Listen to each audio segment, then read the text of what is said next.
You know what time it is.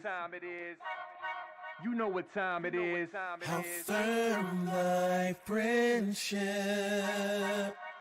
Oh, how you know what time it is. I'm raw with them boys of the fall. You know what time it is. On the ground with a nose for the ball. You know what time it is. Blood, sweat, and them tears for this game. Leaving it all out on the field with no fear for you lames.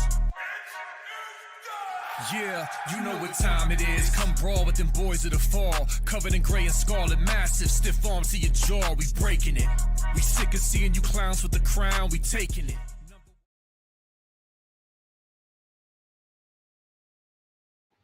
What up, Buckeye Nation? Welcome to the Buckeye Boys, where we talk about college football with real fans. I'm Devin. That's Mello. And, dude, it's another great day to be a Buckeye, man. Another great day. Mello, how's your day going? Man, it's good. You know, I'm doing some continued education classes online for work and stuff. So with news this big, even work has to take a back seat. We got to drop this and get out here and let people know what's up, you know? No doubt, man. I mean, it's kind of wild to even say this, but props when props are due. This is something Mello talked about a long time ago, and I thought he was crazy. I'm like, nah, dude, it's just not going to happen. But got a call from a source. We also read it on the Scoop message board, as always, but got a call, said Chris Carter has been hired by the Ohio State man. We don't know what capacity or anything like that, but this is a big deal, man. Now, before we get the people that say just because he's an Ohio State, you know, alumni and a good receiver doesn't mean he's going to be a great coach. Well, your first impressions real fast, and I'm going to read this list to people that kind of justifies why hiring him is probably a good idea. Yep. So for me, I called this a while ago. It made the most logical sense. Mainly one, his and J.J. Smith, Optimus Prime's relationship, they're super tight. They're super close. He has the connection to South Florida, which just strengthens our ties. He's the one guy that you could bring back that could do exactly what Hartline does, or even to a higher extent because of all his accolades, which Devin will get into here shortly, which is a lot. Yeah, for sure. So, I mean, to start off, he has been coaching. Obviously, he helps high school. He's helped a few high school teams, but in 2023, he was a volunteer coach at Florida Atlantic. Then they hired him as the executive director of player engagement in 24. And that's where he currently works. Now, obviously, that has changed. Now he'll be working for Ohio State. But here's what this dude did. Let me just read his highlights and awards for you. The Walter Payton NFL Man of the Year, 1999. Two-time first-team All-Pro, 94-99. Second-team All-Pro, 95. Eight-time Pro Bowl, 93 to 2000. NFL receptions leader, 94. Three-time NFL receiving touchdown leader, 95, 97, 99. NFL 1990s all-decade team. That's a pretty big deal. Yep. Minnesota Vikings Ring of Honor. Minnesota Vikings number 80 retired. Bar Star Award. Consensus All-American. Two-time first-team All-Big Ten. Florida Citrus Bowl champion. Cotton Bowl champion. We all know that. Let me tell you this real fast. As a freshman in the Rose Bowl, 9 receptions for 172 yards. In his junior season, he caught 69 passes for 1,127 yards. In the NFL, 1,101 receptions, 13,899 receiving yards, and 130 receiving touchdowns. So, man, talk about elite. Garrison in the chat, he said, you got to cut that chaw out, man. Yeah, no, for sure, dude. But then I wouldn't be able to show this on all the shows. Yeah, that's the whole reason he does it. What's up, Garrison? How you doing, my brother? Sorry, Great news. Great day to be a Buckeye. I'm super ecstatic. It just made sense to me. Just looking at the big picture, Hartline was going to be OC. He couldn't keep doing wide receiver duties, honestly, and it just a natural progression. We already knew that Chris Carter was in the coaching game, helping out with FAU. So obviously he wanted to be back in the coaching. He wants to get in the coaching. Why not come home to your alma mater? Why not take over the room that is the greatest room in college football in the past, I say 10 years easily, and just elevate it even more? He has so much knowledge he could give to people. He's already been working with JJ since JJ was in high school, probably even younger than that. So at the end of the day, I love bringing home the legends. We did an interview with Gary and Conley. He wants to get in contact with OG Walt, and he wants to get on staff here. Talking about BIA, I mean, BIA was started right before Gary and Conley's freshman year. So, I mean, just a tradition, knowing the program and the culture and what is expected of an Ohio State Buckeye, what is expected to – I think you should wear that, by the way, brother, for this show. Oh, that's signed though? Never mind. Yeah, it's signed, dude. Never mind. What does it mean to be a Buckeye? What's the expectations from the fan base, from coaching staff, or the whole nine, the culture, everything? It just enhances everything and brings it along all the way from the 90s, bro. Just think about it. 80s. Like this dude he's just a legend. Hey, one of my favorite things ever. I think I was just last night, I happened to flip on something and I watched that Chris Carter interview, and he's working for ESPN with Chris Bayless. Oh, yeah. I remember Chris Bayless. He said, I told that dude off screen that I will punch him right in his face if he ever says that to me again, dude. So, but anyway, yeah, man. So number one, as far as we don't know in what capacity he's hired. Obviously, I don't expect him to come in and take over the wide receiver room, but obviously he's going to be helping in the wide receiver room. But the main thing this does for me, man, is not that I'm worried about it, but because there's always going to be concerns.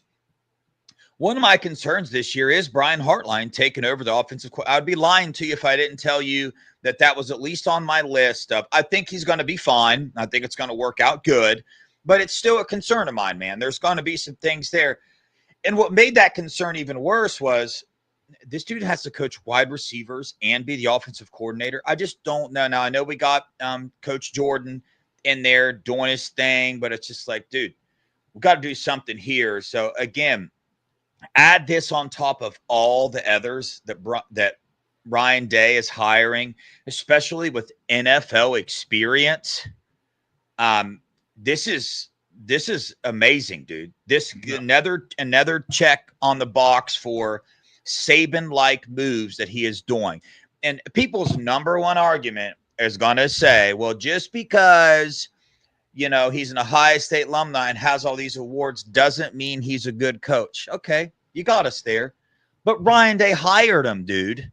Like, Ryan Day hired him because he believes he can give something to this program. Now, every coach, Tyler Bowen, really good recruiter. We brought in some other coaches to help with development. Not saying Tyler Bowen's not a good developer, but you see college football teams going towards this, and you see kind of Day is probably setting the standard of how you build a coaching staff in today's modern football.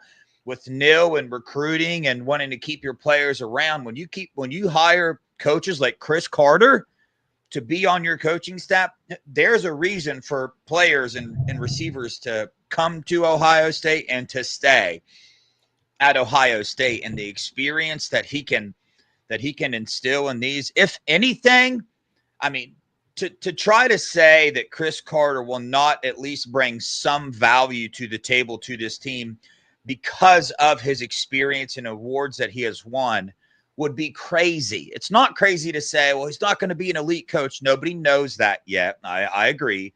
But with the dude's career, he's bringing in some experience and some life into this room that receivers are going to love. Not just receivers, but players in general, man.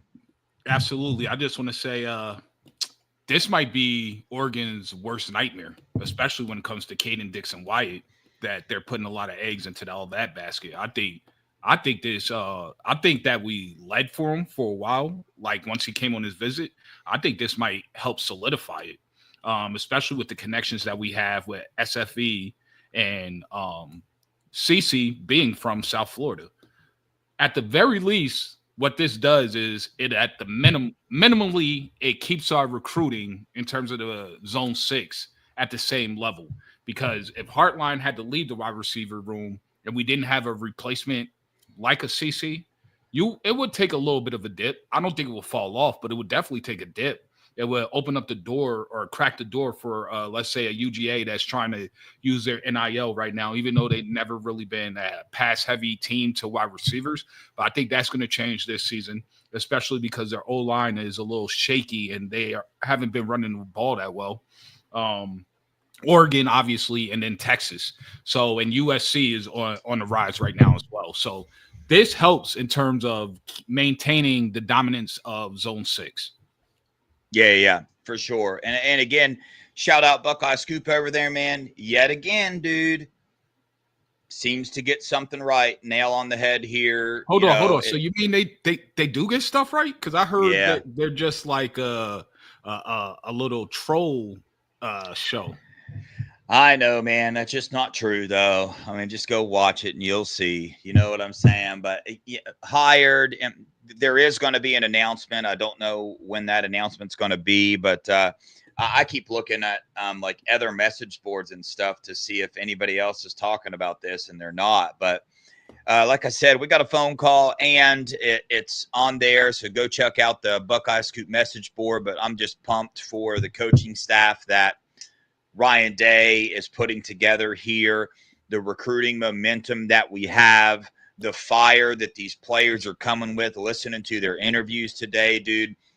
There's a really good, it's kind of weird because I don't know, Bella, how do you judge the vibe around this team right now versus the vibe around the team this time last year? Oh, so the vibe last year, I think in terms of the fan base, we're excited, especially if you knew what we knew in terms of what they got in the transfer portal and what we brought back.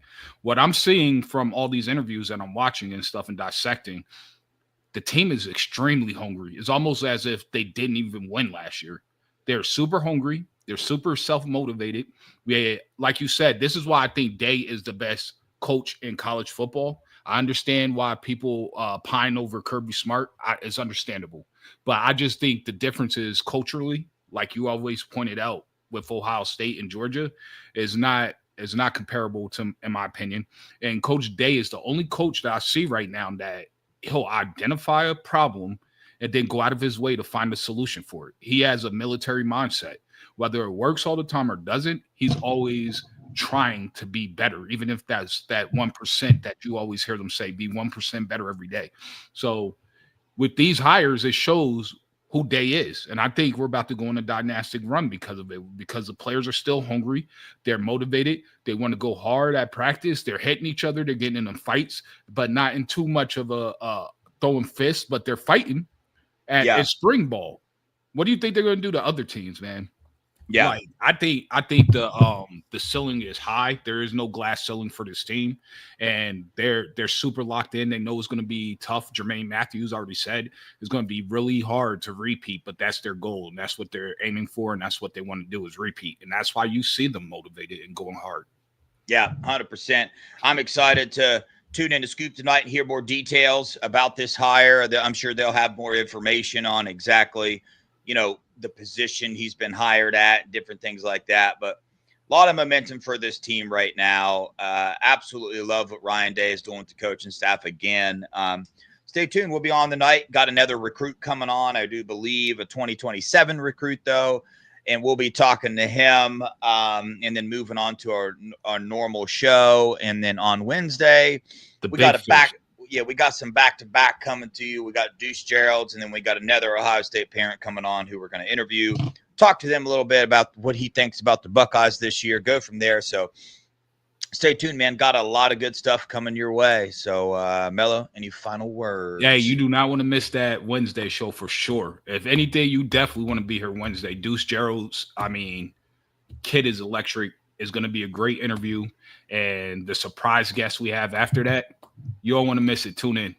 Yeah. If you're like me and wondering what's going on with the defensive line recruiting this year, instead of reading a bunch of articles about it, come listen to Deuce Gerald's, listen to how he answers questions, what he talks about, and you'll be able to get your own opinion based off what the recruit himself is saying. So excited to have him on. But yeah, just like Jackson Ford came on here, and you can listen to what he says. I know there's no OV schedule for Ohio State, but I guarantee you there's going to be one. And I wouldn't be surprised if he tries to jump in that boat. Yep, for sure. But on that note, chat, we appreciate you guys. Share this feed on your X account, your Instagram, your Twitter, the whole 9 yards for us. Hit that like button, comment below. On that note, we love you guys. We appreciate you guys. Go Buckeyes. OH. Ayo.